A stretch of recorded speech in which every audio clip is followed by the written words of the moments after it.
Once again, welcome to you all for all on this platform, on this online platform of YouTube channel Saraswati English Academy. In my previous video, day 2 part 1, we had completed note making and we had completed this notice writing, and now we have to complete the note making question of reading passage. So today we are going to learn how to make a note making from the given passage. So let's continue. This we have already done in our previous video.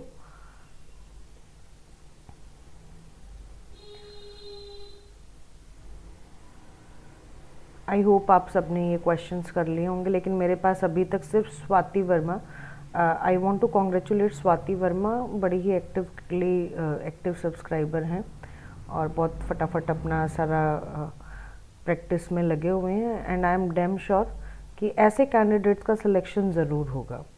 So let's move to the note making. So dear candidates, ये note making की क्या ज़रूरत है ना, और क्या इसका आप मान के चलें कि आपके एग्ज़ाम के लिए क्या इम्पोर्टेंस है.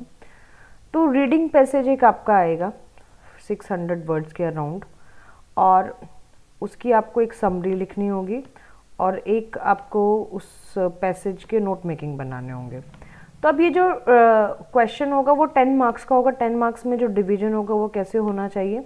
नोट मेकिंग होगा आपका 4 मार्क्स का, और 2 मार्क्स आपको एब्रीविएशन के लिए हो सकते हैं, और वैसे ही समरी आपको लिखनी होगी, उसका 3 मार्क्स हो सकता है कि 3 मार्क्स की जगह ये 5 का मार्क्स का आ जाए और नोट मेकिंग भी 5 मार्क्स का आ जाए, ऐसा भी हो सकता है. बहुत सारे कैंडिडेट्स को इस चीज़ का डिफरेंस ही नहीं पता है कि नोट मेकिंग क्या होती है, समरी क्या होती है, प्रेसी राइटिंग क्या होती है. नेक्स्ट जो हमारा डे होगा उसमें हम प्रेसी राइटिंग के बारे में भी बात करेंगे, क्योंकि ये भी हमारे सिलेबस में गिवन है कि प्रेसी राइटिंग क्या है. तो प्रेसी राइटिंग हम नेक्स्ट उसमें करेंगे.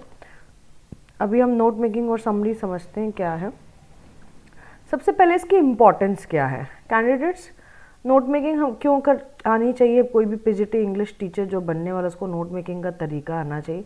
एक बड़ा सा पैसेज है, उसको आप छोटे शॉर्ट नोट्स में लिख रहे हैं, ये यूज़फुल होता है आपके टाइम, एनर्जी और स्पेस को सेव करने के लिए वर्किंग प्लेस में. वैसे ही जब आप लेक्चर अटेंड कर रहे हैं स्कूल, कॉलेज, मीटिंग, रिपोर्टर में, तो ये आपके लिए बड़ा इंपॉर्टेंट रह जाता है. इससे हमारा कॉन्फिडेंस एनहांस होता है, इंक्रीज़ होता है. नोट्स हमें हेल्प करते हैं कि कोई भी इंफॉर्मेशन जो है उसको जल्दी से हम रिमेंबर कर सकें, इसीलिए हम ये नोट्स बना रहे हैं. Notes help in understanding the text better. अब आप ये कहेंगे कि इसकी क्या ज़रूरत है. देखो, ये ऐसा कोई भी क्वेश्चन आ सकता है आपको, तो हमें थोड़ा सा भी ऐसा कहीं पर भी लूज पॉइंट नहीं छोड़ना है कि ये चीज़ करें तो कैसे करें.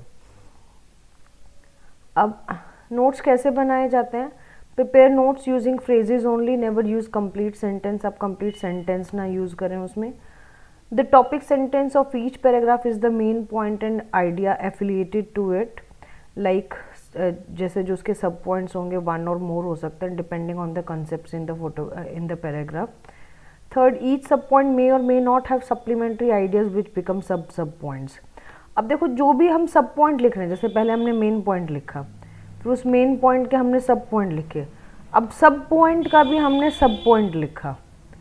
तो अब सब पॉइंट में ज़रूरी नहीं है कि बहुत सारे पॉइंट्स हों, और हर एक सब पॉइंट जो है वो, कई बार सब पॉइंट्स में ना सेम चीज़ को 2-3 बार ऐसे सेंटेंसेस में बता दिया जाता है, तो आप उस चीज़ को ध्यान रखें.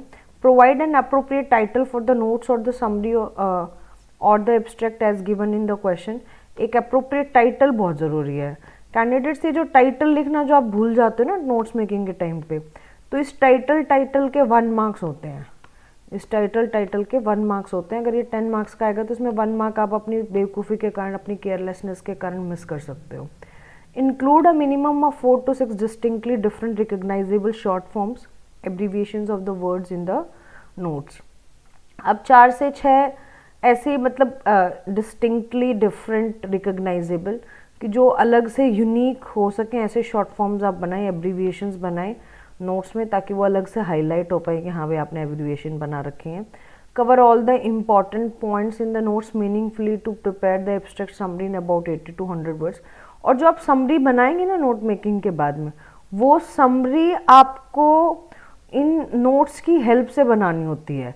तो आप इस तरह से नोट्स बनाएं कि आप उन्हीं नोट्स को जब सेंटेंस फॉर्म्स में लिख रहे हैं फटाफट फटाफट, तो आपकी समरी 80 to 100 वर्ड्स में कंप्लीट हो। राइट द समरी और abstract in complete sentence in a paragraph. जो आप पूरी समरी और एब्स्ट्रैक्ट लिखें वो कंप्लीट सेंटेंस और पैराग्राफ में लिखें। स्टैंडर्ड एब्रीविएशन और सिंबल का यूज़ करें जहाँ तक प्रैक्टिस की जा सकते हो, जैसे first letters of names must be capitalised. Common abbreviation should be used, for example SC science के लिए आप यूज़ कर सकते हो, मिस्टर एंड मिसेस यूज़ कर सकते हो, आप डॉक्टर का डीआर यूज़ कर सकते हो, गवर्नमेंट के लिए आप इस तरह से यूज़ करते हो। कॉमन सिम्बल्स यूज़ करो। जैसे हम क्या है, इंग्लिश में ऐसा बोला जाता है कि आप ऐसे फिगर्स में ना लिखें, आप उसको वर्ड्स में लिखें। 100 kilogram, KILOGRAM।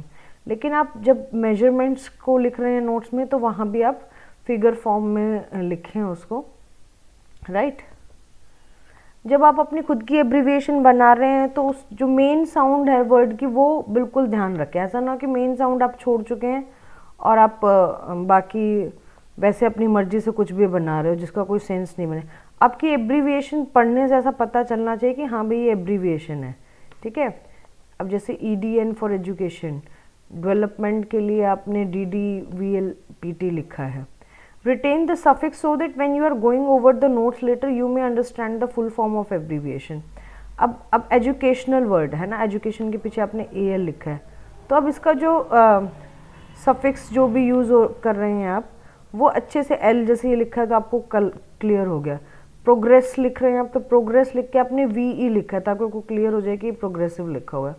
As a general rule heading should not be abbreviated. और जनरल रूल ये है कि आप हेडिंग को कभी भी एब्रीविएशन फॉर्म में नहीं रख सकते। हाँ, लेकिन जो मेन पॉइंट्स और सब पॉइंट्स है वहाँ आप हेडिंग यूज़ कर एब्रीविएशन यूज़ कर सकते हो।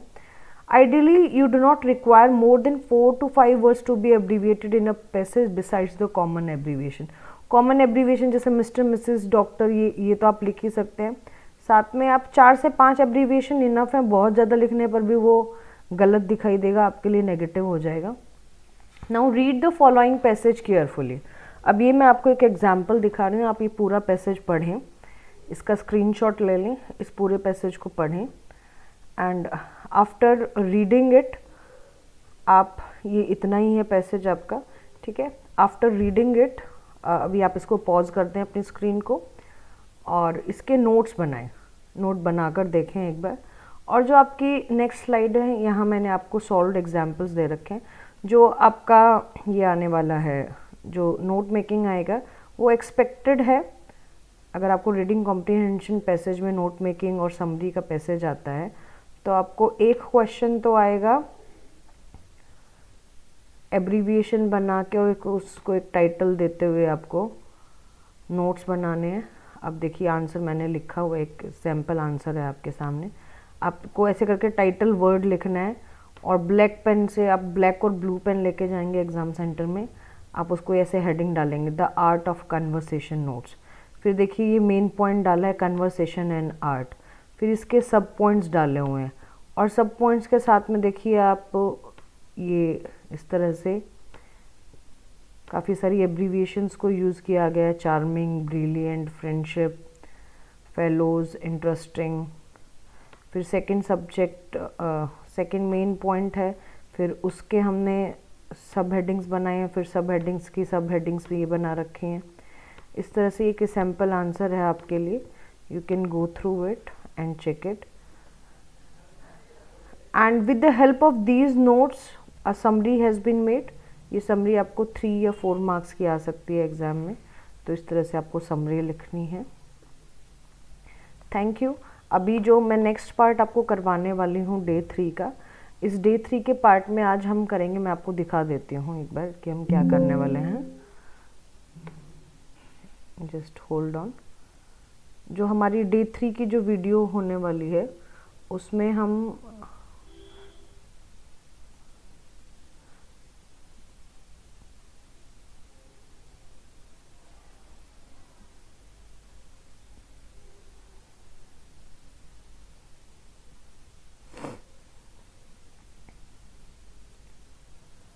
इसमें हम रिपोर्टेड स्पीच पढ़ेंगे और किंग लियर का जो ट्रेजेडी है ओथेलो, उसको हम पढ़ने वाले हैं, ठीक है। तो ये जो हमारी डे 3 की वीडियो होगी, अभी इसके थोड़ी देर बाद ही मैं आपको अपलोड कर दूँगी। इस डे 3 की वीडियो में आपको मिलेंगे